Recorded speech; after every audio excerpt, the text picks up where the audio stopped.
"Don't touch her," the soldier hissed, his voice trembling despite the weapon aimed straight at my chest. "If she wakes up, we all die." I glanced from the barrel of his rifle to the figure lying half-buried beneath the collapsed alloy beams.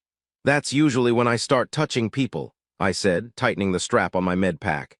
"It's kind of the job description." "She is not." He hesitated, searching for a word, his elongated pupils narrowing into thin slits. "Not someone you save." I stepped past him anyway. The battlefield was still burning, not with fire, at least not the kind I was used to, but with residual energy bleeding from fractured alien structures. The outpost had been elegant once, all smooth curves and luminous surfaces, but now it looked like something had torn through it with deliberate precision. No chaos, no randomness, just clean destruction. And in the middle of it, she didn't belong to the wreckage. That was the first thing I noticed. Even unconscious, even barely breathing, there was something composed about her, like the violence around her had failed to fully reach her. I knelt beside her, ignoring the soldier behind me muttering something in his own language, fast, sharp syllables that carried more fear than anger. "Vitals," I murmured to myself, activating the scanner on my wrist. The device hesitated, actually hesitated. That had never happened before. "Come on," I muttered, tapping it lightly. "Now's not the time to get stage fright." It flickered, then finally projected a partial readout. Fragmented, unstable, like it couldn't fully interpret what it was seeing. "Great," I sighed. "Mystery biology, my favorite." The soldier stepped closer, though not too close. "You cannot understand her systems," he said. "No one does." "Good thing I don't need to understand everything," I replied. "Just enough to keep her alive." I carefully shifted a piece of debris off her side. The metal hissed as it moved, reacting to her skin in a way that made no sense, like it recognized her or feared her. Up close, she looked almost human. Almost. Her features were sharper, more refined in a way that didn't feel natural. Her skin carried a faint metallic sheen beneath the surface, like light was trapped just under it. And her eyes, closed but restless, flickered with a dim internal glow. I pressed 2 fingers lightly against her neck. There was a pulse, slow, controlled, not weakening like it should have been. "That's weird," I said quietly. "What is?" The soldier asked. "She's not dying the way she's supposed to." "That is not reassuring." "It's not supposed to be." I opened my med pack, pulling out a stabilizer patch. "If her body's already trying to compensate, I just need to support it." "You are making a mistake," he insisted. "You do not know who she is." I paused, glancing up at him. His posture had shifted, less defensive, more desperate. "Then tell me," I said. He didn't. His gaze dropped to her, then quickly away, as if even looking at her was dangerous. "That's what I thought," I muttered. I placed the patch against her side, where the damage was worst. The moment it made contact, it flared briefly, then dimmed as if something inside her had overridden it. My eyebrows lifted. "Okay, that's new." The scanner spiked, then stabilized. Her breathing changed, not faster, stronger. The soldier took a step back. "You see," he whispered, "she reacts." "Yeah," I said, watching the readings. "To being helped." "No," he said, shaking his head. "To you." I frowned slightly, glancing between him and her. "That doesn't make any sense." "None of this does," he replied. For a moment there was only the distant hum of damaged structures and the faint, rhythmic sound of her breathing. Then, her hand moved, just a fraction, but enough. I froze. The soldier raised his weapon again instantly. "Step away." "Relax," I said, though my voice was quieter now. "If she wanted us dead, I don't think she'd wait for an invitation." "That is exactly what she would do," he snapped. Her fingers twitched again, then stilled. I slowly leaned in, studying her face. There was no panic there, no strain, just stillness, too much stillness. "Hey," I said softly, "you're not done yet." The words slipped out before I could think about them. For a second, nothing happened. Then her breathing evened out completely, the scanner stabilized, and the faint glow beneath her skin pulsed, once. The soldier made a quiet, horrified sound. I blinked. "Okay, now you're definitely overreacting." "You do not understand," he said, his voice barely above a whisper. "No one speaks to her like that." I glanced at him. "I just told her to stay alive." He shook his head slowly. "That is not what you did." Before I could ask what he meant, her eyes opened, silver, not reflective, luminous. They locked onto mine instantly, not confused. Not disoriented, aware, fully aware. I felt it then, that same thing from before, but stronger now, attention, focused entirely on me. For a long second, neither of us moved. Then her lips parted slightly. You, she said, her voice soft but precise, like every word had been carefully chosen long before this moment. I raised an eyebrow. Yeah, that's usually how introductions start. The soldier behind me didn't laugh. She didn't either. But something in her gaze shifted, just slightly. Curiosity and something else, something I couldn't quite place. You should not be here, she said. Funny, I replied. I was just thinking the same thing about you. A pause. Then, the faintest hint of a reaction, not quite a smile, but close. And for some reason, that felt far more dangerous than anything else on that battlefield. The moment her eyes opened, the entire battlefield seemed to hold its breath. Not metaphorically, literally. The faint hum of damaged structures dimmed, the flickering lights stabilized, and even the distant crackle of unstable energy fields softened, as if something far greater than the environment had just taken control of the space. She didn't move, she didn't need to. Her gaze stayed locked on me, steady and unblinking, studying me in a way that made the back of my neck prickle. You, she repeated, quieter this time. I exhaled slowly, keeping my hands visible. Still me, still human, no sudden upgrades. Behind me, the soldier made a strained sound. Do not speak casually, he whispered urgently. You are talking to someone who just saved her life, I finished, glancing back at him. Yeah, I figured. She does not require saving. I looked back at her. You sure about that? Her expression didn't change, but something shifted in her eyes, something sharper now, more focused. You interfered, she said. Medically, I corrected. You were under a collapsed structure. That usually qualifies as a problem. Another pause, then unexpectedly she pushed herself up. Not slowly, not weakly. In one controlled motion, like her body had simply decided to ignore the damage.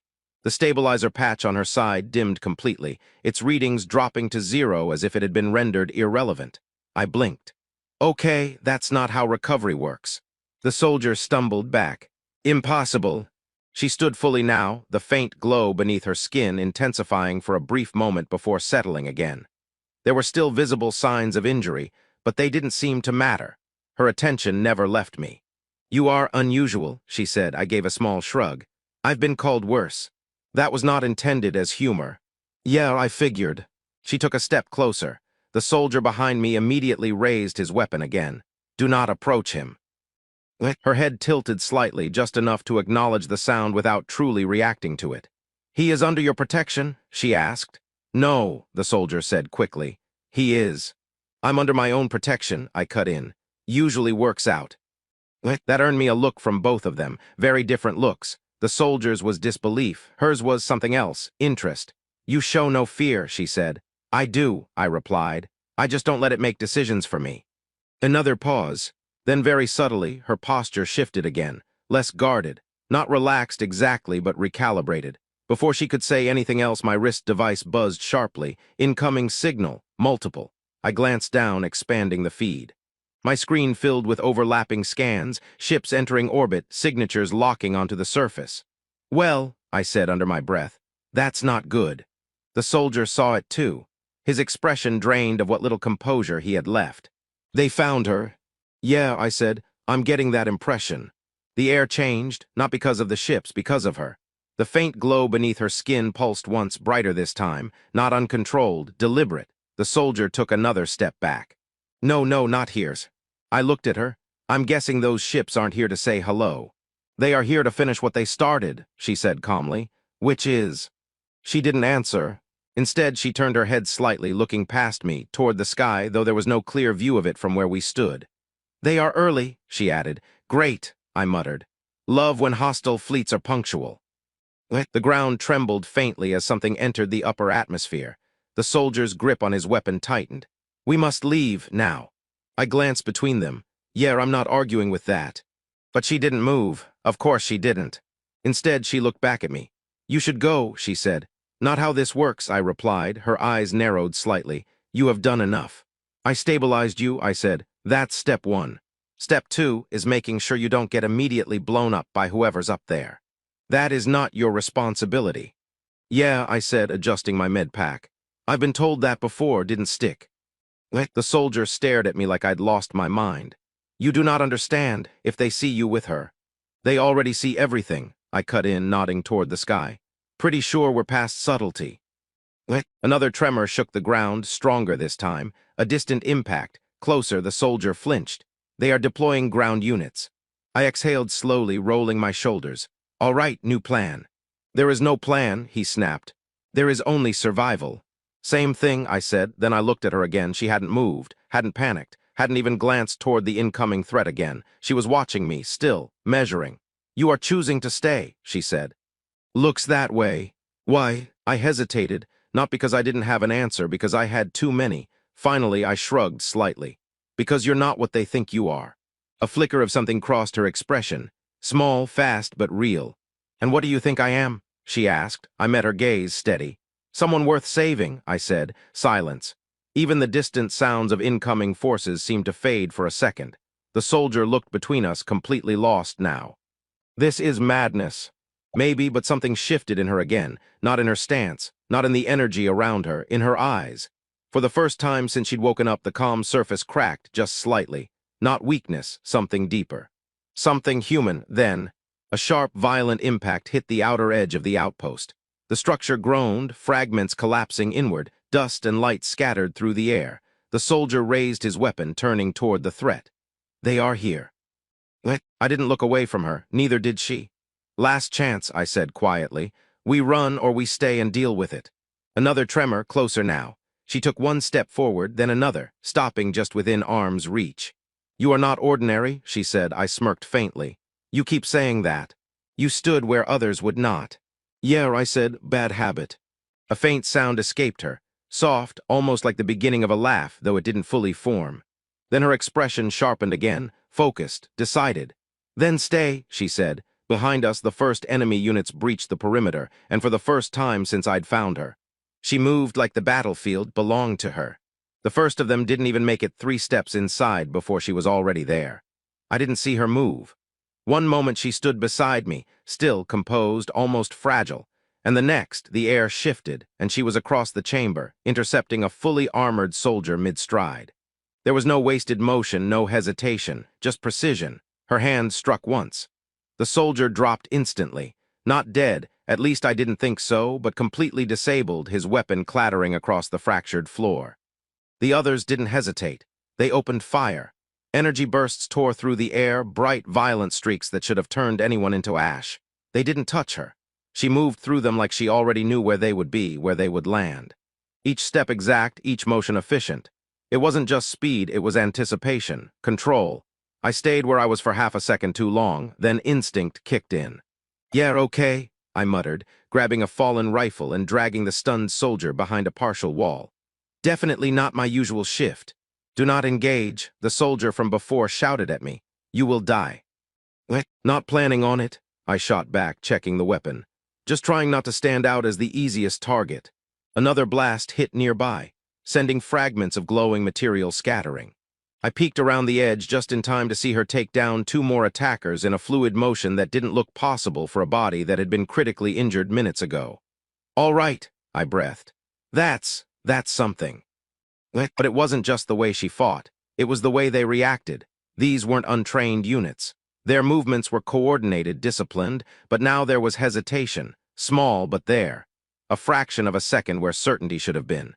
Fear they knew her, or at least they knew what she was. Fall back, one of them shouted, his voice sharp but strained.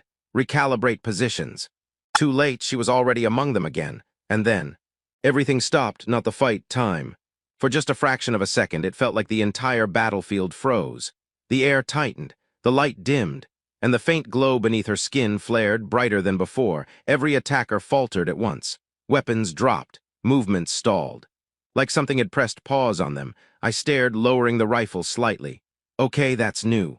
She stood at the center of it all, unmoving now, her eyes glowing with that same impossible light. Not wild, not uncontrolled, focused.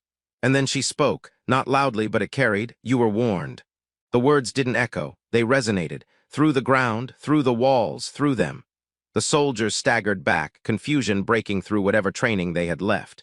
One of them whispered something, barely audible. Astral. The name hung in the air like a shockwave. I blinked. That's your name. She didn't look at me, not yet, but something shifted again, something heavier this time. Recognition, acceptance. The glow softened slightly as the last of the attackers dropped their weapons completely, retreating in disarray, no longer attempting to engage. The battlefield fell quiet, just like that. No final explosion, no dramatic finish. Just silence. I exhaled slowly, lowering the rifle completely. Well, that escalated. Behind me, the alien soldier, the one who had tried to stop me earlier, stepped forward cautiously, his weapon lowered now. His gaze was fixed on her. No fear this time, something closer to awe. You are real," he said. She finally turned. And for the first time since the fight began, her attention returned to me. The glow in her eyes dimmed, settling back into that steady, controlled light. "Astral," I repeated, testing the name. "Not exactly something you forget." "No," she said quietly. There was a pause, then she stepped toward me again. Not as a warrior now, as herself. "You knew," she said. "Not exactly," I admitted, "but I figured you weren't just some random casualty." "That did not stop you." "No," I said, "it didn't." Her gaze held mine, searching. "For most," she said slowly, "my existence is a reason to run or to hunt." "Yeah," I replied, "I'm starting to see why." "And yet," she continued, "you chose to stay." I shrugged lightly. "You looked like you needed help." Another pause, longer this time, the kind that carries weight.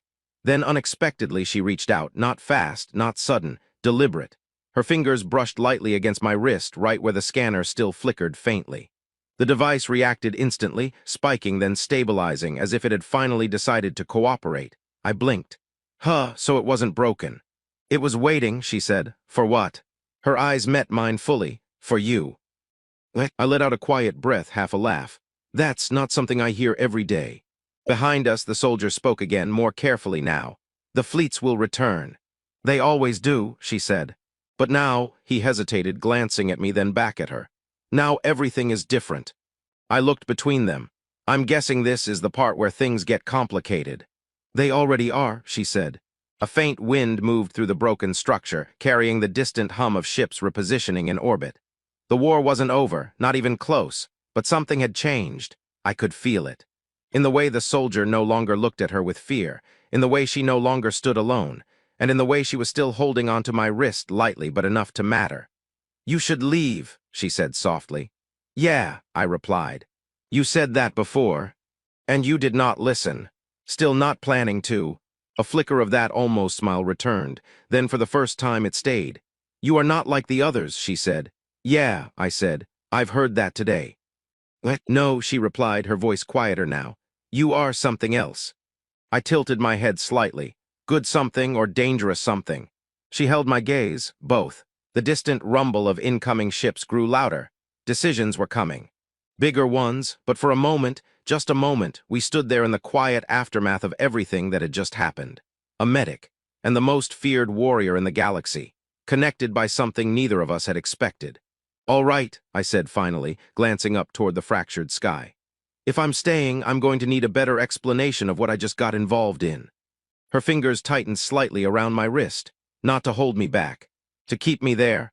"I will tell you," she said, and for the first time since I found her beneath the ruins. I believed her.